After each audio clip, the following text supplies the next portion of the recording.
이제 우리 중3 아이들이 지금 학령 인구가 50만 명이거든요. 지금 현재 중3 아이들. 지금 중3이 무슨 띠죠? 호랑이에요? 아, 그래요? 그럼 이 호랑이띠 아이들이 지금 한 50만 명인데 50만 명이면 입시에는 35만 명 정도 응시한다고 보시면 돼요. 그러니까 대학 지원하는 아이들은 35만 명 정도 지원하는 거예요. 지금 아이들이 34만 명이에요. 그러면 한 10,000명 정도 늘 거라고 보시면 돼요. 현재보다. 수능은 9등급 체제고요. 출제 기조는 좀 많이 바뀐 게 있어요. 국어는 그냥 똑같아요. 대신 언어와 매체, 화법과 작문이라는 거로 나뉘었었는데요. 다 보는 거예요. 그래서 언어와 매체는 보통 공부 잘하는 애들, 화법과 작문은 보통 수시에서 최저 맞추려는 아이들, 이런 식으로 좀 나뉘었었는데 이제부터는 문법 무조건 다 봐야 되고요. 화법과 작문 무조건 다 봐야 되는 거예요. 그래서 옛날로 돌아간 겁니다. 대신 이제 수학이 좀 쉬워졌죠. 수학이 선택 과목이 폐지되면서 수학의 대수, 그러니까 옛날로 따지면 뭐 지수로구나 함수, 뭐 수열 이런 거 들어가는 수원, 그 다음에 미적분 2가 어려운데 미적분 1, 그 다음 확통, 요게 이제 시험 범위로 들어가서 수학을 좀 잘하는 게 제일 중요할 것 같아요. 그래서 국어랑 수학, 물론 이제 국어가 변별력을 많이 가르긴 하지만 수학이 어느 정도 이과에서는 되게 중요한 요소니까요. 45문제, 80분 동안 푸는 거고요. 국어는 2점짜리가 35개, 3점짜리가 10문제가 출제가 돼요. 이게 10개, 이게 35개 이렇게 해서 출제가 되고, 수학은 주관식 문제 9개인 거 아시죠? 그 다음에 2점, 3점, 4점이 돼 있는데 2점, 3점짜리 틀리면 우선 일단 수학 경쟁력은 없는 거니까 4점짜리에서 이제 거의 대부분 판가름이 할 겁니다. 물론 실수로 이제 뭐 2점짜리를 틀렸다, 뭐 계산을 잘못해서 이런 것들은 뭐 그나마 다행이겠지만 그래도 이 수학은 한 문제, 두 문제 틀리면 점수가 팍팍 떨어져 버리잖아요. 그래서 요거 기존과 똑같고요. 대신 요게 많이 달라졌죠. 요게 1학년 때 배우는 과목을 수능 때 보는 건데 과거에는 얘가 과목당 20문제 30분이었어요. 그리고 배점도 2점, 3점이었어요. 그런데 얘가 다 바뀝니다. 자연계든 인문계든 무조건 다 봐야 돼. 과목당 25문제, 시간은 10분 늘어나고요. 1.5, 2점, 2.5점으로 점수 체제가 바뀌게 되죠. 점수 체제가 좀 바뀌는 거예요. 좀 더 구체적으로 보여드리면 국어는 한 문제 푸는데 1.8분 정도 소요가 돼야 되는데 탐구 영역은 1.6분밖에 안 걸려요. 그래서 이 탐구 영역에 특히나 이 과학 같은 경우 국어 문해력이 상당히 중요하다는 요소를 다시 한번 말씀을 드리는 거예요. 이거는 과학 선생님들한테 여쭤봐도 알아요. 제가 예전에 아는 지인분이 그랬어요. 저 화학하는데 지금 화학이 3등급입니다. 제가 1등급이 맞아야 되는데 저 좀 도와주세요. 그랬더니 그 선생님이 너 국어 몇 등급이니? 그러니까 저 1등급이요. 그럼 내가 6개월 안에 해줄게. 이런 얘기를 하더라고요. 그러니까 국어를 잘하면 점수 올리는 거 되게 빨라요. 제 국어 선생님이라서 얘기하는 게 아니라 이제 참인 거예요. 참. 실제 그런 거니까요. 그래서 이렇게 참고하시면 되고, 대신 얘는 이런 거 막 집착하시면 안 돼요. 이거는 뭐냐면 서울대 인문대학에서만 필요한 거예요. 그러니까 우리 애가 자연계인데 제2외국어를 왜 공부하는지 이해를 못하겠다 이거죠. 물론 내신 때 내신 따고 싶어서 하는 건 상관이 없어요. 또 학교에서 지정 과목일 때는 해야죠. 왜냐면 한 번은 들어야 돼요. 한 번은. 그냥 어렸을 때 바이올린 한 번 하는 거와 똑같은 개념이라고 보시면 돼요. 크게 이게 중요한 건 아닌 거죠. 근데 뭐 성균관대나 이런 대학에서는 제2외국어를 응시를 하면 탐구 영역 점수와 대체할 수 있게 해줘요. 왜 고개를 끄덕이세요? 그럴 필요가 없다는 거죠. 굳이 이걸 못하러 하냐 이걸. 서울대 인문대 갈 거 아니면 할 필요가 없다는 얘기입니다. 왜냐하면 이거 대체하느니 이거 열심히 하는 게 더 낫다니까요. 이것도 엄청 어렵습니다. 그래서 얘는 뭐 수능에서는 크게 개의치 마시고, 근데 만약에 인문계다 그럼 한번 해야 하는 거예요. 선택이 아니라 필수가 되는 거죠. 서울대 인문을 가고자 한다면. 또 하나 달라진 게 원래는 모의평가라는 시험이 있어요. 제가 모의고사를 한번 말씀을 드려볼게요. 모의고사 종류가 3가지가 있어요. 평가원 모의고사가 있어요. 교육청 모의고사가 있어요. 사설 모의고사가 있어요. 당연히 이 중에 수준은 평가원이 가장 높겠죠. 왜냐하면 평가원 모의고사는 35명 중에 25명 대학 교수, 그 다음에 학교 선생님 10명 이렇게 모여가지고 5주 동안 출제하는 거예요. 5주 동안 만약에 어떤 교수가 사라지면 출제자로 들어갔다 이래서 옛날에 저 막 메가이쇼 수업하고 이럴 때도 누가 사라졌다. 그러니까 이 사람은 논문에 뭘 썼으니까 이걸 들어라 이러면서 막 찌끼뜨까하고 막 이런 사람들이 있었어요. 진짜 완전 약장수도 그런 약장수가 없는 거죠. 그게 뭔 의미가 있습니까? 아무 쓰잘데기 없는 건데 어쨌든 5주 동안에 출제를 한다라는 건 그것도 교수님들이 이분들은 출제할 수가 없어요. 학교생들은 출제자로 들어가는 게 아니에요. 여기 가서 배우는 거예요. 왜냐면 이분들이 이거 내야 되거든요. 그러니까 여기 가서 교수님들이 내는 거 이렇게 하면서 이제 학습을 하는 거예요. 여기 들어가는 건 아주 운이 좋은 거죠. 이렇게 학습하고 풀어보라고 하면 풀어보고 애들이 좀 어려워할 것 같은데 그렇습니까? 이렇게 난이도 조절할 때 하시는 거지. 무슨 학교 선생님이 옛날에도 어떤 선생님이 나 이번에 출제위원으로 들어간 출제위원이 아니라니까요. 검토위원. 그러면서 나 출제위원으로 들어갔는데 이거 교육법에 어긋나는 거예요. 자기가 신고를 밝히면 안 되니까 이거는 누가 들어간지 모르는 거예요. 몰라야 하는 거고요. 근데 학교 선생님들은 얘기해도 안 걸려요. 왜? 출제위원이 아니거든요. 그래서 5주 동안 출제를 하기 때문에 5주 동안 검토가 되는 가장 완벽한 시험이에요. 다른 영역은 이의 제기가 최소 500건에서 1000건이 넘기도 해요. 끝나고 나면.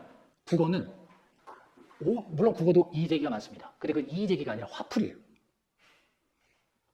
교수님 어디 사셔? 출제위원들 다 가만 안 두겠어? 막 이런 어떤 화풀이. 실제로 이의 제기가 통과된 건 딱 한 번, 2003년 수능. 그때 현대시 백석의 시가 나왔는데 한 번도 묻지 않던 상징적 의미를 물은 거예요. 그래서 그냥 복수 정답으로 인정한 게 딱 한 번.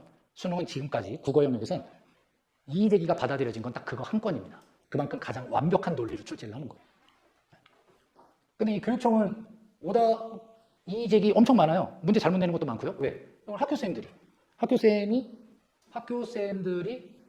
3일 동안 내는 문제예요. 그럼 이 학교생은 누구냐? 교육청 모의고사는 시, 군 단위로 형성이 됩니다. 그럼 우리는 이제 서울시죠. 경기도, 인천, 얘네들은 전국 단위예요. 전국 단위로 보기 때문에 선생님들이 서울시에 있는 선생님들이 출제를 하지만 전국 단위로 볼 수 있는 거예요. 경기도도 마찬가지예요. 그 외에 울산, 부산, 광주 이런 지자체 모의고사가 따로 다 있어요. 그런데 이런 거 보는 학교 없죠? 없죠? 네, 이건 우린 봅니다. 왜냐면 얘가 승격이 됐어요. 왜냐면 부산도 교육특구다. 그래서 부산이 이제 승격이 돼서 전국 단위로 시행을 하는데 사실 서울시만 참여해요. 그래서 우리 아이들은 이 부산시 거를 볼 거예요. 그러면 이제 서울시 모의고사를 보면 좀 등급컷이 많이 안 나올 거예요. 얘네들에 비해서요. 왜냐하면 서울시에 있는 선생님들이 서울에 있는 학생들의 수준을 고려해서 출제를 하니까 등급컷 점수가 좀 낮게 형성이 돼요. 일반적으로. 얘는 조금씩 가장 쉽게 좀 많이 출제가 돼요. 왜냐하면 너무 광범위하잖아요. 그런 특성이 있습니다. 사설은요. 대학원생이래요. 대학원생이라고요. 그냥 어떤 특정 회사들에서 내죠. 그래서 얘네들은 그냥 EBS 연계 문제를 풀 수가 없으니까 그걸 연습하는 용도이지 사설 모의고사를 평가원 모의고사처럼 주구장창 연습하는 건 1, 2학년 때는 절대 해서는 안 됩니다. 왜냐하면 문제 패턴을 잘못 읽어요. 왜냐하면 이 문제가 되게 편파적이고요. 난이도를 특정한 문제에 몰빵을 해서 조절을 해요. 근데 이 평가원 시험은 3점짜리나 2점짜리 모두에 정확하게 이해가 안 되면 오답이 나오게 만들기 때문에 얘는 그냥 왔다 갔다 하다가 여기 이 말이네 이래서 찍어도 답이 나오는 경우들이 의외로 꽤 많아요. 그래서 저학년 때는 사설은 하지 마라. 얘가 우선. 근데 1, 2학년은 평가원 시험이 없잖아요. 평가원은 3학년 때만 하는 거예요. 그럼 지금 1, 2학년 때 할 수 있는 건 뭐예요? 이거밖에 없죠. 그래서 이걸 엄청 드립다 파는 거예요. 그래서 오늘 설명이 끝나시고 대회 가실 때 자이스토리 하나 사가지고 가시면 좋습니다. 그냥 풀리시. 자이스토리. 자이스토리라고 들어보셨어요? 네. 자이스토리. 매산비 이런 거 하지 마시고요. 자이스토리. 왜냐하면 뒤에 설명이 제일 잘 나와 있어요. 그리고 우리 목동 지역에서 자이스토리, 그 다음에 자이스토리 하나랑 올림푸스라고 있어요. 올림푸스. EBS에서 나온 거예요. 이 둘 중에 하나를 사시면 돼요. 근데 만약에 우리 아이가 앞단지 쪽을 좀 다닌다. 그럼 올림푸스 사시면 되고. 뒷단지 쪽이면 자이스토리 사시면 돼요.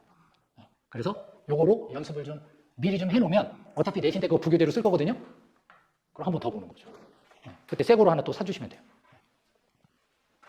근데 이제 중요한 얘기를 안 했네요. 이 평가원 시험을 옛날엔 9월에 봤어요. 그리고 보름 뒤에 원서 접수를 하는 거예요. 그러니까 본인 성적이 안 나온 거예요. 그러니까 본인이 뭘 어떻게 했는지 채점을 한 다음에 몇 점인지는 알아도 내 위치를 모르는 거예요. 근데 수시 원서 접수를 9월 평가원 점수가 나오기 전에 원서 접수를 하는 거예요.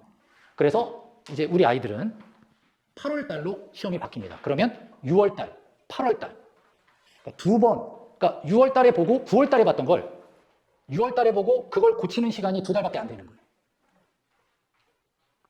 그래서 이렇게 좀 변화가 있다라고 생각하시면 되겠습니다. 자, 그 다음 고1 모의고사 일정은 3월 달에 서울시 걸 제일 볼 거고요. 얘가 제일 중요해요. 최대한 고득점하게 해주시면서 부산시라고 무시하시면 안 됩니다. 요즘 부산시 문제가 상당히 어렵습니다. 부산시 문제. 그 다음 인천, 경기. 저학년 아이들은 어쨌든 모의고사 점수가 다 안 나와요. 잘 나올 수가 없어요. 너무 생소하거든요. 시험범위 없는 거를 하는 게 처음이기 때문에 되게 어려워요. 최대한 점수가 잘 나오게 하셔야 돼요. 전 과목에 걸쳐서. 뭐 탐구는 나중에 해도 되니까 이렇게 생각하지 마시고 탐구도 최대한 잘 나올 수 있게 공부를 좀 하면 되는데 어차피 얘는 중학교 과정입니다. 그 다음 얘는 1학기 과정입니다. 그러니까 앞에 배웠던 것들에 대해서는 점수가 잘 나오기만 해달라는 거예요. 교과 내용을 반영을 하는 게 핵심이다. 물론 국어는 아닙니다. 다른 과목들을 말씀을 드리는 거예요. 국어는 그냥 전범이에요. 늘 항상. 그래서 제가 예비고일 부모님들이니까 한 가지만 모의고사에 팁을 좀 드리고자 해서 이 자료를 갖다 놨는데 이거 다음에 더 많이 있죠. 집에서 한번 참고로 읽어보세요. 도대체 의대 가려면 국어, 수학, 탐구 이 세 과목을 기준으로 하는 거예요. 영어는 절대평가입니다. 그래서 이 세 과목만 딱 기준으로 가는 거예요. 네, 그럼 탐구가 2개죠. 이렇게 2개잖아요. 그럼 총 4과목이죠. 네, 이렇게 4과목을 기준으로 서울대 의대를 가려면 하나를 틀려야 돼요. 그것도 국어, 수학에서 틀리면 못 가요. 탐구에서 하나 정도 틀려야 되는 거예요. 그럼 지방의대라도 만약 가고 싶다면 9개를 틀리면 못 가요. 그런데 지금 가장 많이 틀리는 게 뭐죠? 국어죠. 네, 국어가 그만큼 변별력이 높은 거예요. 한숨 안 쉬셔도 됩니다. 네. 답은 딱 정해져 있어요. 제가 애들한테도 그러거든요. 야, 너 연대 가고 싶어? 그럼 연대 갈 만큼 공부를 해야지. 연대 가고 싶은데 조금 노력해서 연대 가고 싶은 게 말이 되겠냐. 그냥 애들 고등학교 올라간 다음에는 이게 잘 못 고쳐요. 중학교 때 미리 좀 틀을 잡아두셨으면 더 좋을 수 있는데 지금 올라갈 때라도 아까 말씀드린 것처럼 아이의 학습 패턴만 잘 조율하시면 또 아이들은 성장 속도가 되게 빠르기 때문에 더 잘할 거라고 생각이 듭니다. 근데 제가 이거를 이제 넣으면서 이제 뭘 생각하면서 넣은 거냐면 우리 아이가 국어 시험을 보면 물론 이제 올해도 보면 잘하는 애들은 올해 국어 되게 어렵거든요. 잘하는 애들 엄청 잘해요. 일반적인 얘기입니다. 일반적으로 비문학 독해를 보면은 이제 지문마다 하나씩은 틀려야 돼요. 세 지문이 나오는데 하나씩은 틀려요. 문학이 나오면은 문학은 또 역시 지문마다 하나씩 틀려요. 그렇게 해서 아이들이 보통 나오는 점수가 평균 79점이에요. 물론 열심히 공부한 아이들. 물론 독서량이 많은 아이는 이 앞자리가 달라지실 거예요. 뭐 89에서 90점대 초반이 나올 거예요. 그만큼 독서력의 차이가 모의고사에서 엄청나게 초반에 나타날 텐데 근데 만약 독서를 많이 안 했다? 근데 열심히 공부했다? 그럼 보통 한 79점 나오거든요. 그럼 이제 79점이 나온다는 건 애가 보통 한 12개 정도 틀린다는 얘기예요. 국어만. 그럼 이제 그 다음 장 보셔서 나오는 그 대학들 보시면 현실적인 감각으로 아이들이 공부하게 생각을 하게 만들어줘야 돼요. 몇 점이 아니라 몇 개로 공부시켜줘야 돼요. 몇 점이 아니라 몇 개. 그래서 몇 점은 시험 난이도에 따라 맨날 고무줄처럼 늘었다 줄었다 해요. 근데 몇 개는 딱 정해놓는 거예요. 이걸 학습 목표로. 물론 불가능하게 정하시면 안 되겠죠. 애 상황을 더 잘 아실 테니까 그 상황에 맞춰서 개수를 줄여나가는 거예요. 제가 고3 애들도 그러거든요. 클리닉 같은 거 할 때도 개수를 줄여나가는 게 중요한 거예요. 점수가 똑같더라도 저번에 똑같은 개수를 틀렸는데 3점짜리 더 틀리면 오히려 점수는 더 떨어질 수 있어도 개수로 가는 거예요. 그렇게 말씀드리려고 갖다 놨습니다.